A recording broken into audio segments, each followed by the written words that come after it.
Donc me voilà sur la page de connexion de la plateforme et si vous regardez dans la barre d'adresse, vous pouvez voir le nom qu'on a donné à notre URL, digitalnotebooks.riseup, qui est le nom de l'éditeur, .ai, qui est l'extension et qui signifie Artificial Intelligence. Ici, nous avons intégré un petit texte pour accueillir l'apprenant lorsqu'il s'inscrit ou lorsqu'il se connecte. Training Social Workers Beyond Borders, welcome to your online community. Former les travailleurs sociaux au-delà des frontières, bienvenue dans votre communauté en ligne. Ici, on peut choisir sa langue, qui sera donc la langue de mon interface une fois dans la plateforme. Et là, je vais pouvoir me connecter et entrer dans mon espace de formation. Alors, je vais me connecter avec mon apprenant fictif Jon Snow. J'entre ici son login. En dessous, son mot de passe. Donc là, tous ces éléments sont préenregistrés, ce qui vous fait gagner du temps au moment de la connexion. Je clique sur Connexion et c'est parti. J'entre dans la plateforme. Voilà donc Jon Snow dans son espace de formation. On peut voir qu'il est inscrit à sa formation l'accompagnement des mineurs non accompagnés en Europe, les réponses des professionnels. En haut, dans le menu, 4 espaces différents. Le tableau de bord où j'atterris directement lorsque je me connecte. Et si je scrolle un petit peu, je peux consulter mes statistiques, les formations que j'ai terminées. Plus bas, je peux lire les messages envoyés à toute ma cohorte par le concepteur pédagogique sur le mur d'échange. Donc ici, c'est un message d'accueil en anglais, notre langue commune. Je retourne dans le menu du haut de la page et si je clique sur Communauté, je vais atterrir sur un forum international dans lequel je vais pouvoir interagir en anglais avec les autres participants, toutes nationalités confondues. Donc ici, le catalogue dans lequel toutes les formations disponibles pour l'apprenant seront affichées. Enfin, l'onglet Mes formations qui me permet de retrouver toutes les formations auxquelles je suis effectivement inscrit. Donc je vais cliquer sur la formation qui nous intéresse et je vais commencer par vous montrer le menu sur la gauche de l'écran. Voilà, donc menu qui présente les différentes étapes de la formation. Donc première étape du parcours, l'introduction. Puis vient l'étape d'accueil du jeune dans la maison d'enfants, le séjour et pour terminer, le départ de la structure. Donc si je souhaite visiter le parcours dans l'ordre chronologique, à ce moment-là, je vais commencer ici avec la première étape. Mais je peux parfaitement naviguer d'une étape à l'autre dans l'ordre que je souhaite, en fonction de mes besoins. C'est ce qu'on appelle dans le jargon de la formation du just-in-time, qui permet aux personnes qui se forment de trouver l'information dont elles ont besoin au moment où elles en ont besoin. Donc dans l'introduction, on va retrouver en amont de la formation des petits conseils que je donne aux apprenants afin d'améliorer leur expérience de formation. À la fin de la formation, et j'en reparlerai tout à l'heure, j'ai inséré une petite enquête de satisfaction afin de recueillir les feedbacks apprenants. Donc en ce qui nous concerne, on va faire la visite dans l'ordre chronologique et je vais commencer par l'introduction. Alors comme vous le voyez, la fenêtre est un peu petite ici. Donc je vais cliquer sur la double flèche comme je le fais là pour passer en plein écran et avoir un espace de formation beaucoup plus confortable. Voilà, donc j'entre dans le player, celui-ci se compose de 3 parties distinctes. À gauche, le menu avec les différentes slides du module. Je peux choisir d'aller d'une slide à l'autre dans n'importe quel ordre puisque le parcours est complètement libre. Je peux décider de cacher le menu en cliquant sur le burger ici. Et à droite, j'ai accès à un centre de ressources qui me permet de télécharger des documents sous format PDF si je souhaite retrouver les textes qui sont dans le module et les imprimer. Donc je commence ma formation. Au début de chaque module, une vidéo d'introduction qui présente les différentes thématiques que l'apprenant va trouver dans le module et qui sont reprises sous la forme de chapitres, sauf dans le module d'introduction qui se présente d'un seul tenant. Donc dans cette vidéo-ci, le professeur Ravikoli nous présente à la fois la formation dans sa globalité et les 3 thématiques de ce module d'introduction. Donc la première, c'est celle des raisons du départ des jeunes de leur pays d'origine. Donc ici, nous avons un texte en ligne dans lequel je peux naviguer. Si je souhaite retrouver ce texte dans le centre de ressources afin d'imprimer le PDF, c'est possible. Donc je clique ici et mon texte s'affiche. Voilà, c'est très pratique. Je retourne dans mon module, je clique sur Next et je découvre un contenu interactif qui correspond à un approfondissement des slides précédentes. Je peux cliquer sur les onglets avec les petits chiffres pour faire apparaître les 7 raisons principales du départ des jeunes de leur pays d'origine. Donc par exemple ici, il ou elle a été envoyé, mandaté par sa famille pour faire des études et ou travailler pour avoir de meilleures perspectives d'avenir et être à même d'envoyer de l'argent à sa famille qui vit dans la misère. La thématique suivante de ce module d'introduction et qui est vraiment centrale au parcours dans son intégralité correspond à une étude qui a été menée par le professeur Ravi Kohli qui nous explique ce que les jeunes considèrent comme important dans la pratique du travail social. Donc ça s'appelle Être et faire, c'est une animation qui dure 15 minutes. Je vous montre juste un petit extrait, puis je passerai au contenu suivant. Cette présentation aborde le point de vue des jeunes mineurs à propos des professionnels qui les accompagnent. Elle s'inscrit donc dans le cadre du projet que nous avons entrepris avec les mineurs non accompagnés dans nos 4 pays partenaires européens. Pour commencer, je voudrais que vous regardiez le paysage très complexe qui se forme une fois qu'on a rassemblé toutes les voix des jeunes. Comme vous pouvez le voir, cela montre à quel point la vie fourmille, comment tout se passe en même temps. Cela vous montre que l'on ne peut pas séparer l'être et le faire et tous les autres éléments de cette présentation de manière simple et ordonnée. Ce que vous voyez là, c'est le bruit de la vie. Vous allez progressivement voir apparaître 2 points. Ces 2 points représentent 2 personnes.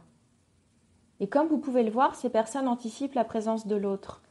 Elles se parlent entre elles. Et elles représentent 2 aspects fondamentaux d'une bonne interaction entre le professionnel et le jeune mineur. Ces 2 aspects ou dimensions, comme je l'ai dit dans mon introduction, concernent l'être et le faire. Donc voici la dernière partie de notre introduction, qui se présente sous la forme d'une lettre qui a été rédigée par la communauté de pratique et de savoir MNA à l'attention d'un travailleur social qui débuterait son travail auprès des jeunes mineurs. Donc, bonjour, nous aimerions vous envoyer une petite surprise. Entrez votre prénom ci-dessous et cliquez sur le bouton envoyer. Donc c'est ce que je vais faire.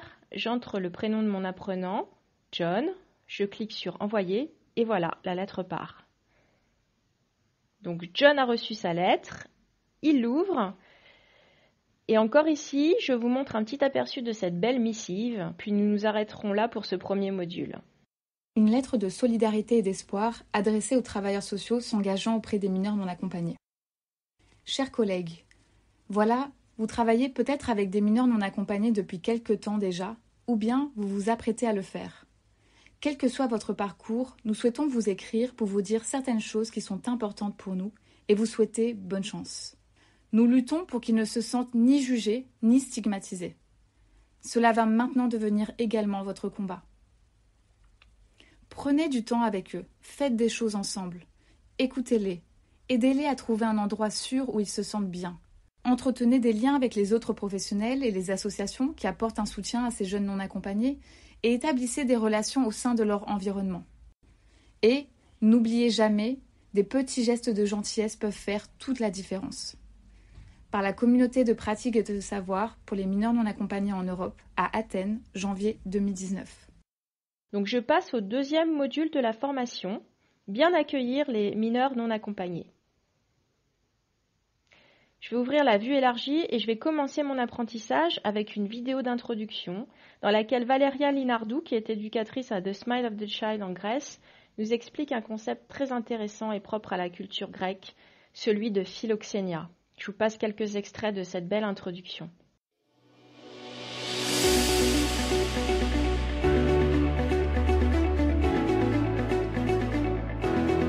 Hello and welcome. My name is Valeria Linardou and I'm a social worker at the Smile of the Child, one of the major actors in child protection in Greece. I'm very glad to present you today the 2nd module of the program Welcoming Unaccompanied Minors, in which we'll discuss how to welcome unaccompanied minors when they arrive in our care homes. This module was created by a group of European social workers and researchers to share a range of course materials providing social workers, volunteers, and anyone working with unaccompanied minors with inspiring educational practice, tools, and advice. Now, as a Greek person, I would like to share a concept with you that is very close to my heart. This concept is philoxenia. Philoxenia means liking strangers or hospitality and is the exact opposite of xenophobia. the definition is much deeper in Greek than what is commonly understood in other languages. It means a law for strangers, even the ones you might disagree with or feel afraid of. According to Homer, who wrote the Iliad and the Odyssey, philoxenia is an act of virtue. Strangers were protected by the gods, and the need for philoxenia emerged as a result of long journeys and wars. So, every stranger who arrived in a foreign place found philoxenia, food, accommodation, presents, celebrations, and acts of friendship. Today, social workers should be committed to the principle of the uniqueness of each person they work with. They should understand the powerful and perpetual meaning of philoxenia, especially when working with unaccompanied minors. So, how in concrete terms do we put the concept of philoxenia into practice? This is exactly what we're going to see now.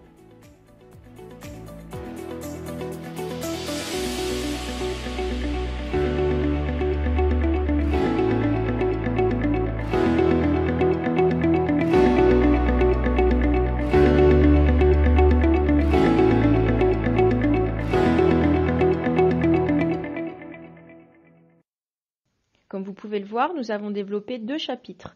Le premier traite de l'importance d'offrir aux jeunes qui arrivent un accueil de qualité, qui lui permette de se sentir à l'aise dès son arrivée et qui lui fasse comprendre qu'il est le bienvenu au sein de la maison. Comme par exemple dans cette vidéo dans laquelle on découvre avec Victoire Billard qu'accueillir le jeune en utilisant quelques mots de sa langue maternelle permet de créer une connexion instantanée et positive avec lui. On va également aborder le thème de la cuisine, cuisiner ensemble et partager un bon repas. L'éducateur va pouvoir travailler sur différents objectifs que l'on a regroupés ici sous la forme d'un contenu interactif. Donc lorsque je passe ma souris sur une case, un objectif s'affiche. Par exemple, apprendre des recettes simples, les lire, s'en souvenir et les mettre en pratique plusieurs fois. Donc ici, on va pouvoir travailler sur la lecture, le français langue étrangère ou langue seconde, sur la mémorisation. Ici, je vais pouvoir travailler les mathématiques avec le jeune, si je le souhaite. Le contenu suivant est un outil qui s'appelle Parcours de vie. Il s'agit d'un atelier qui a été testé par l'une de nos éducatrices à Auteuil. Et c'est une activité que l'on peut mettre en place quelque temps après l'arrivée du jeune afin de recueillir des informations sur son vécu et travailler ensemble sur ses objectifs de vie. Tout ceci de manière non intrusive. On a 2 boutons cliquables ici. Si je clique sur celui de gauche, je ne vais pas le faire. Un PDF s'affiche qui décrit l'outil. Et ici, j'accède à la fiche pédagogique que l'éducateur peut imprimer et va utiliser comme support pour travailler avec le jeune sur son passé, son présent et son futur.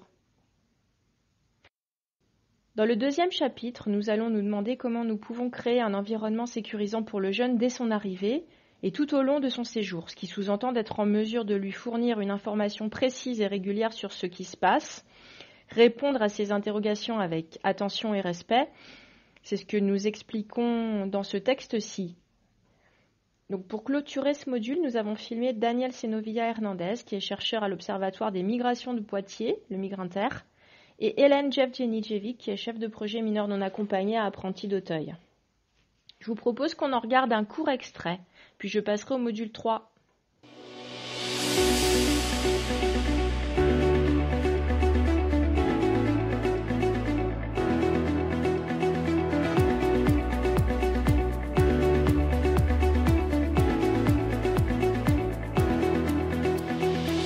We collectively found that safety is the first and most important thing for unaccompanied minors when they arrive in our homes. There are 3 main dimensions in the question of safety. The first dimension is the legal dimension. For example, something very important is to tell them what is going on administratively and legally for them, so they understand and they feel safer to understand their situation.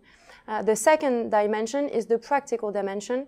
It's very important to take the time to welcome them warmly and personally and to respect them as human beings and treat them with dignity because they're human beings and we are all equals. Last thing, which is very important, I have to recall that the right to information is a necessary step to exert the fundamental right of the child to express his or her views, which is set up by the Article 12 of the Convention on the Rights of the Child.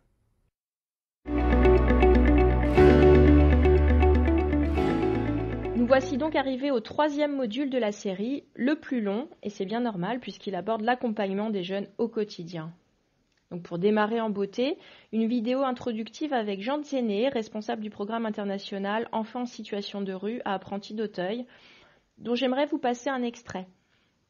Dans cette introduction, Jean évoque en effet un épisode de son passé d'éducateur et nous raconte l'histoire d'un jeune Africain prénommé Magloire, qui a fait, comme tant d'autres jeunes, l'aventure de l'Europe. Donc écoutons Jean nous narrer cette belle histoire. Pour terminer, j'aimerais vous raconter une histoire, celle du jeune Magloire. Magloire, lorsqu'il arriva dans notre structure, il était toujours silencieux et renfermé sur lui-même. Il ne disait pas un mot. Cette absence de parole m'inquiétait énormément. Je me sentais totalement impuissant face à lui. Je ne savais pas comment faire pour l'aider. Et puis après quelques mois passés ensemble, il commença à s'ouvrir et à me parler. J'ai découvert que son silence cachait un lourd fardeau. Il était l'aîné de sa famille. Son père était décédé, laissant à la famille pour seule possession un troupeau de bœufs. Le jeune avait décidé de se lancer dans l'aventure de l'Europe. Pour financer le voyage, la famille vendit tout le troupeau. Magloire était parti avec l'espoir qu'une fois arrivé en Europe, il trouverait un travail et enverrait de l'argent à sa famille restée au pays. Bien entendu, vous devinez la suite. La réalité fut tout autre. Il ne peut rien envoyer. Passer du temps avec lui et connaître son histoire personnelle nous rapprocha. Ce rapprochement lui permit de reprendre confiance et lui redonna la force de continuer à se battre pour lui et pour sa famille. L'accompagnement au quotidien des mineurs non accompagnés va bien au-delà des simples démarches administratives et du suivi de son dossier. Accompagner un jeune au quotidien signifie être capable d'être là pour lui, lorsqu'il a besoin d'être rassuré, lorsqu'il a simplement besoin de parler ou de ne rien dire pour partager ses espoirs, ses rêves, ses pleurs et ses rires.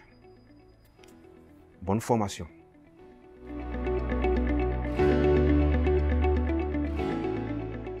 Quatre chapitres ici. Donc le premier chapitre traite de l'importance d'aider les jeunes mineurs à reconstruire une vie ordinaire, scandée par des rythmes de vie réguliers et donc rassurants. Ceux-là même que les jeunes ont perdus lors de leur périple vers l'Europe. Ici encore, l'apprenant trouvera diverses activités à réaliser et des contenus variés. Il pourra visionner des interviews d'éducatrices et d'éducateurs, lire des textes. Ici, par exemple, nous nous sommes intéressés à l'importance d'intégrer le jeu et des activités ludiques régulières dans cette reconstruction progressive du jeune. Et je vais m'arrêter ici un instant pour vous montrer un extrait de cette interview dans laquelle Claude Chevalier, qui est éducatrice à Apprentis d'Auteuil, décrit une activité qu'elle a mise en place dans sa maison d'enfants. Cette vidéo s'intitule « Groupe de parole ». Je laisse Claude nous parler de cette pratique inspirante.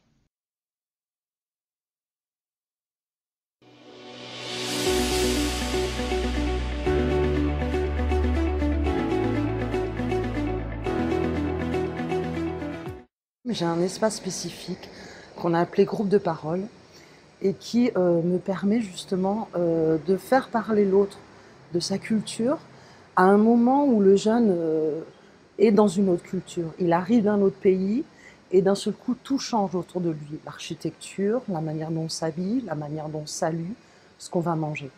Et donc dans ces groupes de parole, je cherche un objet commun qui nous rassemble tous. Et par exemple, on va parler du mariage et ça va être un échange. Dans ton pays, comment on se marie? Dans mon pays, comment on se marie?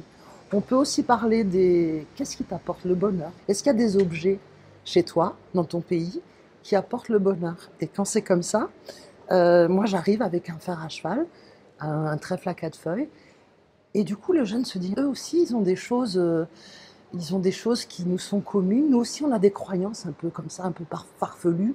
Le trèfle à 4 feuilles qui va t'apporter quelque chose. Et il y a quelque chose de l'ordre d'une libération. Et ce qui est aussi intéressant, c'est qu'à la fin, c'est pas comme une magie, on se remercie tous. Ça veut dire que d'avoir travaillé l'interculturalité, tu t'es enrichi. Et c'est pour ça que moi j'ai envie de dire que l'interculturalité, c'est une richesse et qui te ramène simplement à une humanité. On a tous des points communs. On fait tous des choses, on les fait peut-être de manière différente, mais on est humain, tout simplement. contenu suivant est un outil, un jeu de société qui s'intitule Parcours d'accompagnement et qui va nous servir à échanger avec le jeune autour de ses besoins en termes d'accompagnement, qui peuvent être plus ou moins importants suivant les époques, entre lui et l'éducateur, et déterminer ensemble son degré d'autonomie. On peut jouer à ce jeu tout au long du séjour. Donc 3 boutons cliquables ici, les 2 premiers sont des PDF, l'un décrit le jeu, l'autre en explique les règles. Sous le 3e bouton, l'apprenant pourra télécharger un kit contenant un plateau de jeu, que vous voyez maintenant à l'écran, ainsi que 3 séries de cartes, que je vous montre également. Tout cela a été conçu pour être facilement imprimable et immédiatement utilisable.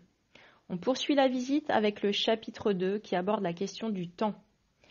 Notre objectif ici, c'est d'aider le jeune à retrouver une vie normale et cela passe ici par la connaissance du temps tel que le jeune le perçoit, son temps émotionnel et son temps culturel, en comparaison avec notre temps culturel à nous. La mission de l'éducateur consistera à construire avec le jeune une temporalité commune. L'apprenant va également trouver des conseils précieux pour mieux gérer son temps, car vous le savez, les éducateurs sont souvent noyés sous les tâches administratives. Alors, nous avons interviewé 3 éducatrices qui nous expliquent ce que la notion de temps signifie pour elles dans leur travail auprès des mineurs non accompagnés. Et comme la pratique est souvent étayée par la théorie dans notre formation, le professeur Ravicoli nous explique également ici comment le temps est perçu par ces jeunes tout au long de leur périple migratoire vers les pays dits plus riches. Si je clique par exemple sur la petite croix ici pour accéder à cette interview audio d'Eliana, le temps est comme un élastique, je vais pouvoir lire une mini-biographie d'Eliana, qui est éducatrice à Salesiani per il Sociale, et je vais utiliser le player pour lancer son interview. Le temps a 2 connotations. La première est une connotation culturelle et la seconde est, à mon avis, une sorte de connotation émotionnelle. La connotation culturelle est facile à comprendre car elle dépend de la culture d'origine des jeunes mineurs. Par exemple, le temps des Africains est très dilaté, très long, très différent de celui des Italiens. Il faut transmettre notre concept culturel du temps pour permettre aux jeunes de bien vivre dans notre société. Voilà, je m'arrête là. On peut télécharger le transcript en cliquant ici, puis retourner au menu pour choisir une autre interview.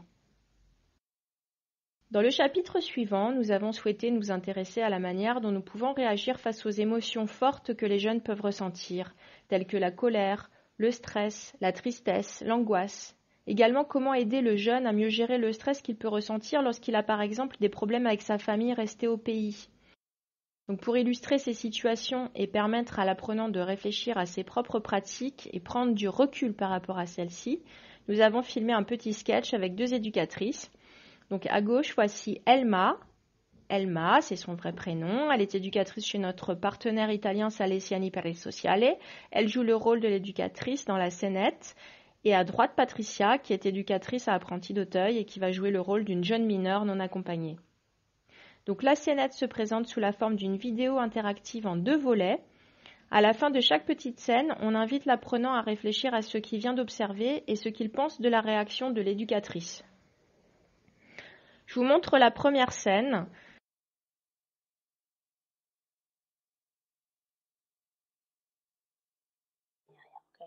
What are you doing now? There is no problem. I want my pocket money. So of course no.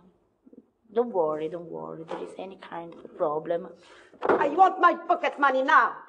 Go away. No, you have to close. Sorry. See you later. Donc comme vous pouvez le voir, une fenêtre pop-up s'ouvre directement dans la vidéo et pousse une question à l'apprenant afin qu'il analyse ses propres pratiques et réagisse à ce qu'il vient de voir en cochant la case qui lui semble la plus appropriée. Ensuite, l'apprenant clique ici et visionne la 2e scène. Donc ce contenu est particulièrement adapté à une analyse en groupe également et pourra donner lieu à un débat intéressant sur la manière dont on doit réagir dans ce type de situation. Le chapitre 4 s'intitule « La vie privée, les secrets et les silences ». Donc ici, nous allons voir comment les éducateurs peuvent accueillir et comprendre le silence de certains jeunes et réagir lorsqu'ils sentent que le jeune ne leur dit pas forcément la vérité. Donc ici, nous trouvons à nouveau du texte, une vidéo dans laquelle le professeur Ravicoli partage avec nous le fruit de sa recherche sur le sujet et dans laquelle il insiste sur l'importance de respecter la vie privée des jeunes gens et leur droit absolu au silence. Je vous laisse découvrir un court extrait.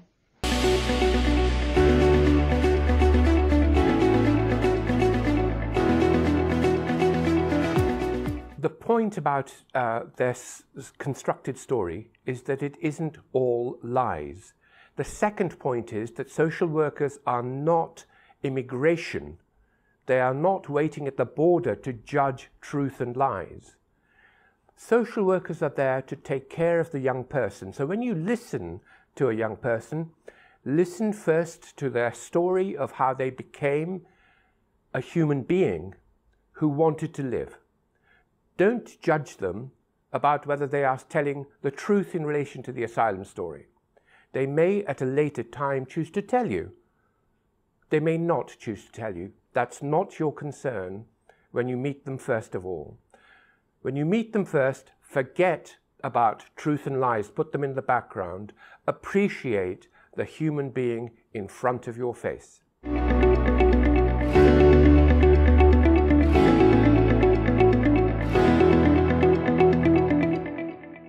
Ensuite, on propose un outil qu'on a appelé « Comment bien les accompagner ».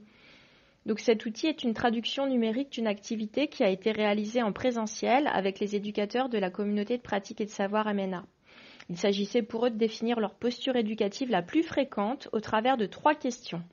Donc dans la manière dont vous accompagnez les jeunes mineurs, êtes-vous plutôt directif, et ici on a représenté ce concept par un picto qu'on a intitulé « Diriger », ou préférez-vous suivre ce que souhaite le jeune mineur ? Ou bien encore, vous situez-vous plutôt entre les deux, ce qu'on a représenté par une petite balance.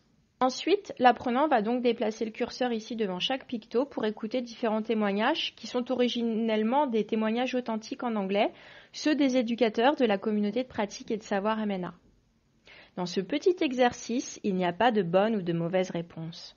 Je vous montre un ou 2 exemples. Je vais déplacer mon curseur en face de la petite balance pour écouter le témoignage d'Amalia, éducatrice à Apprentis d'Auteuil.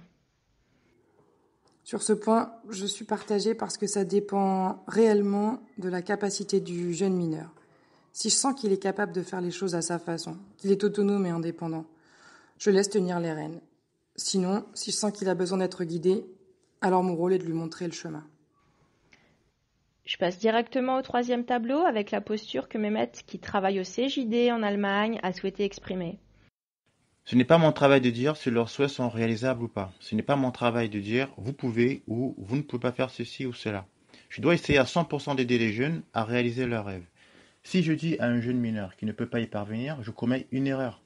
Je dois donner aux jeunes la possibilité de se faire sa propre expérience. Regardez Ibrahimovic. Il a dit qu'il deviendrait le plus grand footballeur. Il n'y a pas de rêve trop grand. Voilà, j'aime bien la dernière phrase, il n'y a pas de rêve trop grand. Nous voici donc arrivés à la fin de ce 3e module. Je vous propose de poursuivre notre visite avec le 4e et le dernier module de la formation. Donc une passerelle vers l'indépendance. Alors ce dernier module correspond à la phase finale de l'accompagnement du jeune mineur, lorsque le moment de se dire au revoir est proche. Donc dans ce module, nous avons tenu à outiller les éducateurs afin qu'ils soient à même d'assurer une transition douce et efficace du jeune vers sa nouvelle vie en tant que personne autonome. Premièrement, nous verrons comment nous pouvons aider le jeune à construire des réseaux de relations solides, et ceci dès son arrivée. Ici encore, vous trouverez des textes en ligne, des interviews d'éducatrices qui nous expliquent le travail qu'elles réalisent pour développer ces réseaux en lien avec des bénévoles. Puis nous proposons à l'apprenant un outil très intéressant qui est bien connu des travailleurs sociaux, l'EcoMap. C'est un outil qui permet à l'éducateur de comprendre les forces et les faiblesses du réseau de relations du jeune qui l'accompagne et l'aider à les gérer d'une manière bénéfique dans sa vie. L'objectif est donc de réaliser avec le jeune une représentation graphique de son réseau social à un moment T. Donc 3 boutons cliquables ici. Celui de gauche permet à l'apprenant de découvrir l'outil sous format PDF. Ici, si je clique, je déclenche une animation qui explique de manière ludique comment dessiner une écomap. Et enfin, un exemple d'écomap en ligne. Allez, c'est parti, je vous montre les instructions.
Donc à la fin, on propose un récapitulatif à l'apprenant qu'il peut télécharger ici en cliquant sur ce bouton.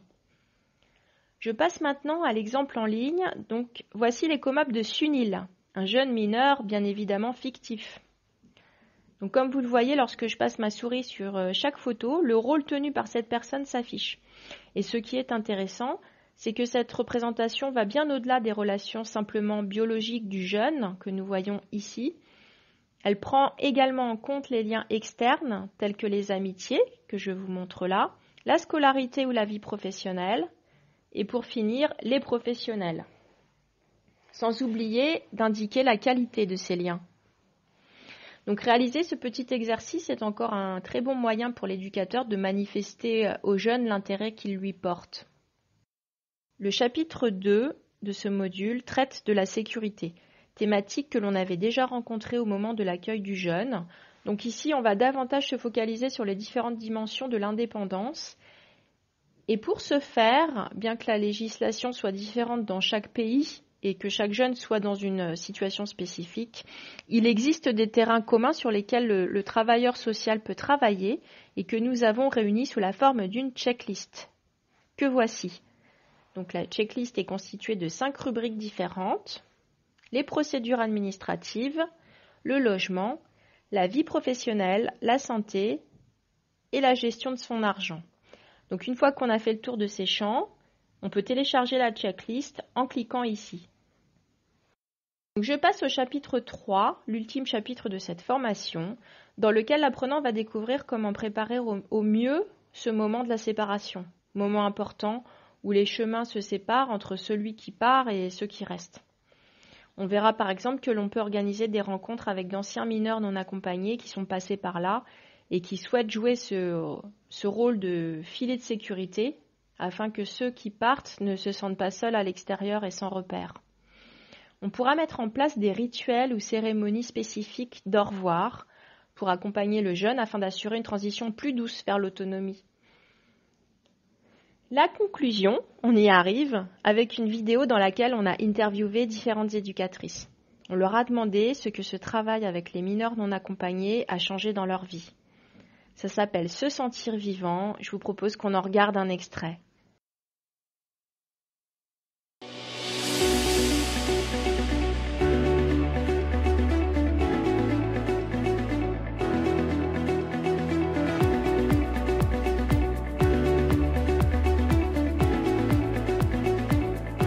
Working with unaccompanied minors really changed my life because I learned so many new things, like culture, like different point of views.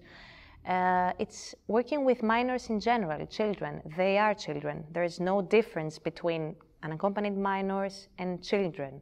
Travailler avec les mineurs non accompagnés m'a beaucoup apporté dans la vie. Déjà une sérénité au niveau de mon travail avec ces jeunes. Et je me rends compte que j'ai développé le sentiment d'empathie. J'ai vraiment pas de difficulté à entrer en contact avec ces jeunes. Et quel que soit le jeune, hein. This job is exciting. It gives me the desire and the strength to learn continuously. It opened my eyes to the need of the others. It has changed my way of thinking and my way of living. During my traveling in Kenya, their experience from work with the minors, they helped me in the country. So I learned something about the language and I come back to work and I could speak with the minors some words from Kenya and they were so happy. And they were very feel close to me. Ça rejaillit dans ma vie personnelle, ce que les mineurs non accompagnés m'ont apporté. C'est pour ça, quand la direction m'appelle, Victoire, on va recevoir telle personne, vraiment, je te reçois tel que tu es, avec le seul bagage que tu as, ta culture, et c'est ce que j'essaie de vivre dans ma vie personnelle aujourd'hui. Et à chaque fois, les gens ont tendance à me dire... tu aimes tellement ce que tu fais aujourd'hui qu'on a l'impression que ça rejaillit dans ta vie privée. C'est grâce à ce travail-là, le travail que je fais auprès des mineurs non accompagnés. It's not only about refugees or Greek children or children from all over the world. They all have the same needs like love, care, trust, support.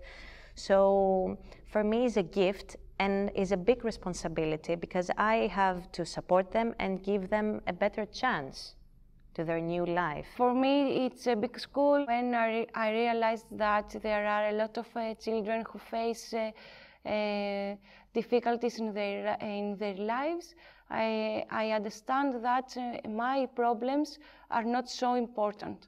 Working with the unaccompanied minors helped me being more close to the reality and what's happening with all these refugee crises, especially in Greece. So it's a job that keeps you alive, and it's closer to the to reality than theory, which is perfectly fine, but for us working in the field is totally different.